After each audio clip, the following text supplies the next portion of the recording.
Welcome back to the channel and to a beautiful sunny day in early January. Today, we're going to find out if repairing the diesel injector pump has made any difference in the way this truck runs. Which, I have to admit, the truck ran very well before we dissected the injector pump and fixed the stuck timing advance plunger.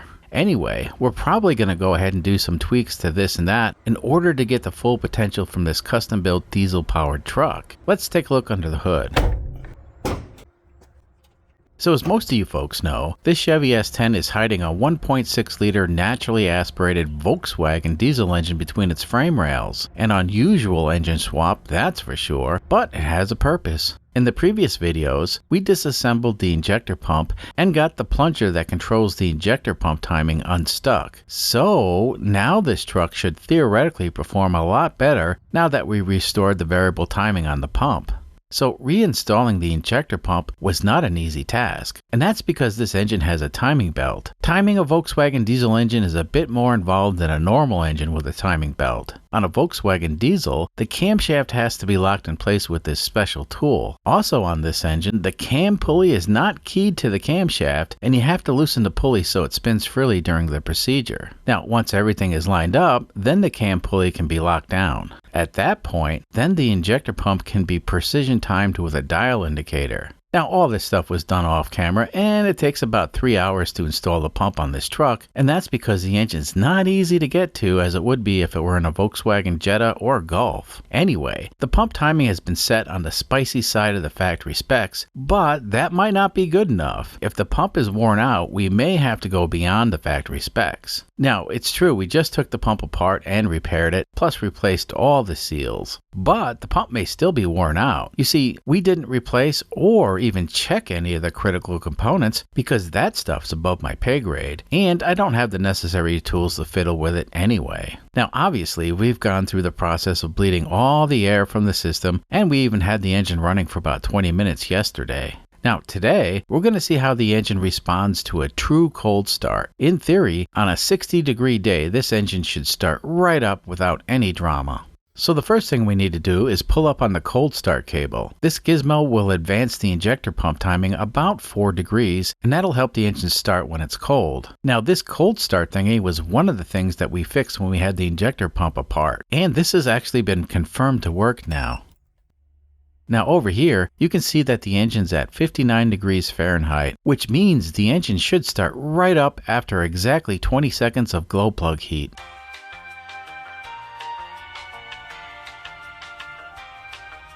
Clear prop.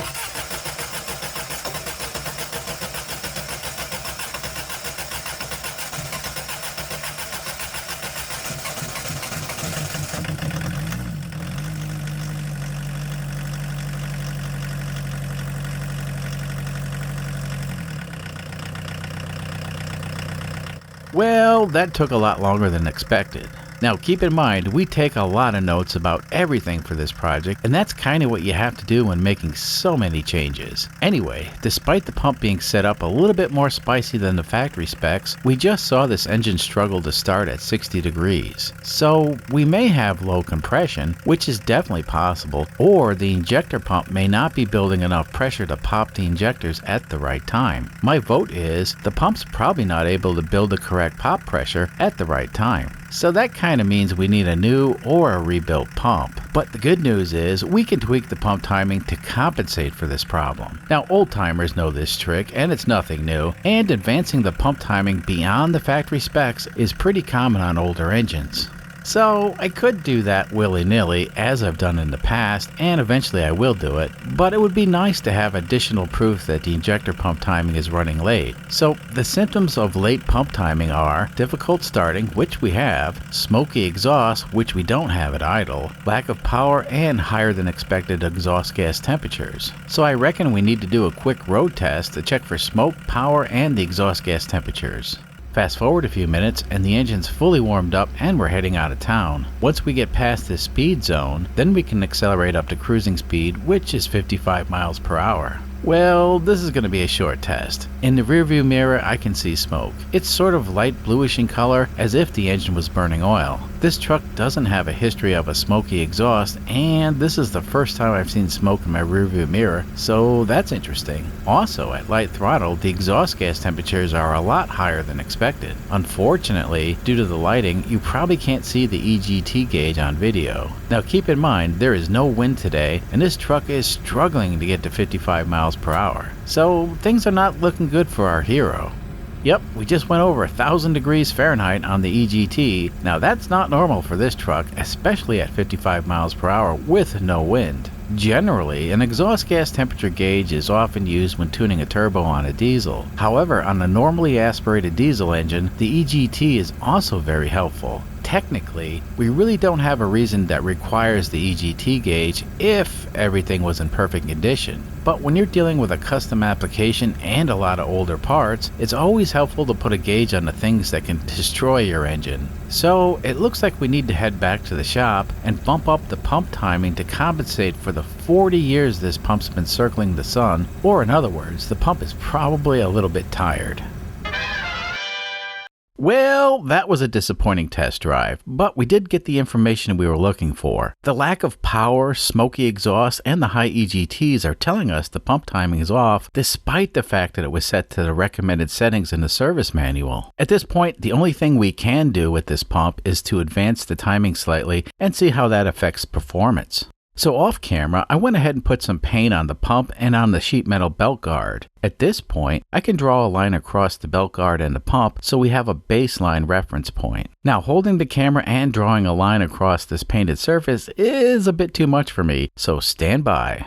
And we're back with a nice little line that we can use to advance our injector pump. So now, all I have to do is loosen a bunch of bolts and rotate the pump in this direction. And just to speed things up, I'll do that off camera. Okay, well, I may have gone way too far, but I say we give it a try. As you can see, we've moved the pump quite a bit, and it really doesn't take much to make a huge difference. Like I said, this may be too much, and we're definitely in unknown territory now. So it's actually 24 hours later and the engine is stone cold. Well, 60 degrees cold because this shop never gets below 60. Let's see how fast the engine starts with 20 seconds of glow plug heat.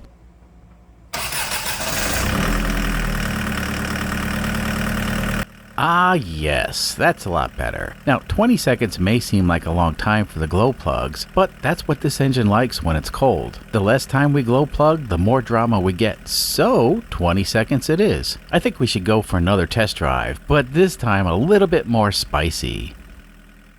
Let's do an acceleration run so I can get an idea if we're going in the right direction with this whole timing thingy doohickey whatchamacallit. The time to beat is 27.93 seconds for the 0 to 55 and 35.16 seconds for the 0 to 60.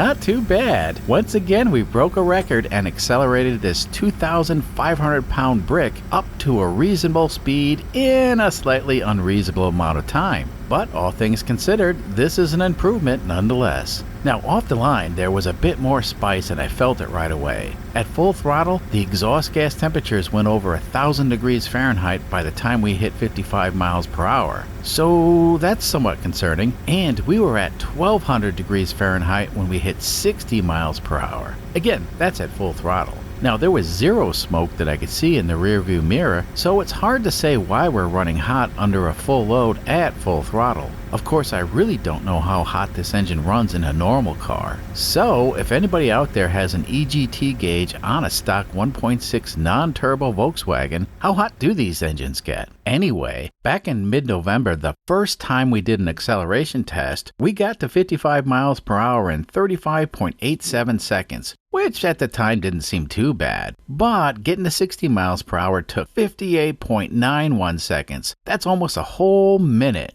Then in early December, after installing a tachometer, and keep in mind the injector pump timing was changed willy-nilly due to the stuck timing advance mechanism. You see, back then I wasn't sure if the timing advance was working and I kept fiddling with the pump. Anyway, we scored about 28 seconds for the 0 to 55 and 35 seconds for the 0 to 60. That was a huge improvement. Today, we did the Kessel run in 23.24 parsecs, and the 0 to 60 was under a half minute. Not too shabby. I feel like the pump timing may actually be slightly too advanced, but we'll go with it today. Anyway, I think there may be room for some more improvements as far as the acceleration performance goes.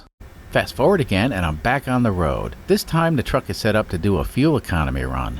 Meh, I hate doing these tests, but it's good data and how the engine's tuned, and folks generally want to know about the fuel economy. Well, there's also the fact that I have to stay off my right foot this week, and it's something I can do without violating the doctor's orders. You know, the injector pump on this engine is likely worn out, and I really should replace it. The problem is, I need to find a pump for a 1.6 liter turbo diesel, and they can be expensive. I did have a viewer reach out and offer a pump from his stash, but after a month or so of searching, he got back to me and told me he couldn't find the pump and may have actually thrown it out. That sucks, but it was definitely cool that he was willing to donate a pump. Anyway, I'm back on the hunt for a turbo injector pump, so someday soon we'll be able to add some boost to the equation. Now, this engine is not factory built for a turbo, and it doesn't have piston squirters and whatnot. I guess I could be concerned, but I'm not. Obviously, a factory built turbo diesel engine would be ideal. However, if we're careful, we can continue to experiment and just hope for the best. Now, this truck is a major investment for the purposes of making YouTube videos, and it's not a daily driver. I think at this point, it actually could be a daily driver. However, for now, it lives a pampered life and enjoys indoor storage, and it's not abused too much.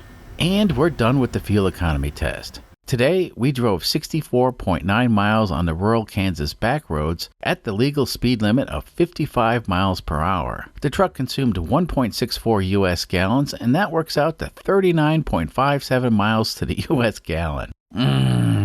Well, I reckon that ain't bad, but the fuel consumption today is exactly the same as it was in episode 47. No, Jimbo, it ain't exact. You people. Okay, today we got 39.57, and a few weeks ago we got 39.58, so that's close enough to be exactly the same. You know, I have a feeling that the injector pump timing needs to be backed off a tiny bit, and we need to do a retest. But we ain't going to be doing that today. You see, that would require too much effort, and my foot hurts. Fast forward and we're back on the road again. So we're going to try an experiment that needs to be done no matter what. And we're going to be doing a fuel economy test one more time. But the difference will be we won't be using overdrive. So the theory is the overdrive's putting too much of a load on the engine. I suspect the little engine is working way too hard to keep this 2,500 pound brick going 55 miles per hour. Now, if we leave the transmission in fourth gear, sure, the engine's going to spin a lot faster, but there will be less of a load on the engine. For some folks, that may not make any sense, but it's the real thing. You see, we didn't engineer anything on this rig. Nope, we just plopped in a Volkswagen diesel engine and left everything else the same. It's possible that the 3.73 rear axle ratio is too tall for the limited amount of power that the engine makes. In reality, we should be running a 410 axle that's found in the 2.2 liter gasoline powered S10s. So this experiment will actually tell us if the engine wants a shorter axle ratio. Now, there are clues, and there's always been clues that the engine wants a shorter axle ratio. It's kind of a no-brainer. But, ultimately, there's only one way we can be certain, and that's what we're doing right now. Oh, the poor little diesel engine's running a lot faster in order to maintain 55 miles an hour. And that's fine. At this speed, the engine has to push this brick through the thick air, and it ain't easy. But in the name of science, we must find out if fourth gear is better than fifth gear. Now, listening to this little engine wind out is not pleasant, and I have to resist the urge to dump the gearbox into overdrive. After a short while, the weather started turning pretty quick, and that was my cue to finish up and get back to base. So on this test, we managed to travel a reasonable distance of 48.1 miles while listening to a very angry diesel engine the whole time. Despite the few extra revs, the engine only consumed 1.15 US gallons, and that works out to be 41.82 miles to the gallon. So, indeed, the engine doesn't like it when the transmission's in overdrive when traveling at 55 miles an hour. Now that's interesting. The simplest solution is to swap in a 410 rear axle out of a newer S10, and that would actually help improve acceleration times and allow us to use overdrive. With the 410 axle, we may actually see more of a fuel economy improvement. It's hard to say. Well, the axle may or may not be necessary if we install a turbo. So perhaps the best solution is to do nothing right now, because the 373 axle may be beneficial in the future when we have boost. But just in case, I guess I'll keep an eye on the marketplace, and if an axle pops up, I'll snag it, because one way or another, we really do need to test it. I reckon the fourth gear experiment doesn't make much sense to some folks, and that's understandable, but the numbers don't lie. And basically from the driver's seat, I can tell that the engine's working harder when the transmission's in fifth gear. You know, in Season 3, Episode 16, we tried a similar experiment, except we went in the opposite direction and we modified the MP3 close ratio transmission in our Kubota turbo diesel Saturn coupe. In that episode, we installed a taller set of gears for the overdrive. Now, on a Saturn transmission, this is very easy to do, and we used a set of overdrive gears from a Saturn MP2 transmission. Anyway, with the taller gears, we had more of an overdrive, but keep in mind, the Saturn had a 20 horsepower 3-cylinder Kubota diesel under the hood, and it turns out by increasing the overdrive ratio, we actually decreased the fuel economy by quite a bit. Of course, just like every fuel economy test I do, I drive the vehicle as I normally would, and I don't do special tricks or driving techniques. That's because I want to know the real data and not some contrived data. I think everybody can appreciate that I only report real-world numbers. Alright, let me go on a tangent for a moment or two. You know, I edit and do the voiceover for all my videos. By the time I finish putting together a video, I've probably seen it 5 or 6 times, possibly more. It's tough for me to enjoy one of my own videos because I've seen it so many times on the video editor. Now, after a few years, when I go back and watch an older video of mine, like the Saturn overdrive experiment that I mentioned a few moments ago, well, I could see my mistakes in the editing and whatnot, but overall, I find the videos to be fascinating. I don't want to come across as a narcissist because that's not who I am. I'm just saying that some of the experiments I've done in the past are very insightful, and I can see why some folks actually subscribe to this channel. Anyway, I really appreciate all the folks who tune in every week, and of course all the subscribers and the many patrons who make this channel possible. We'll see you next time. Until then.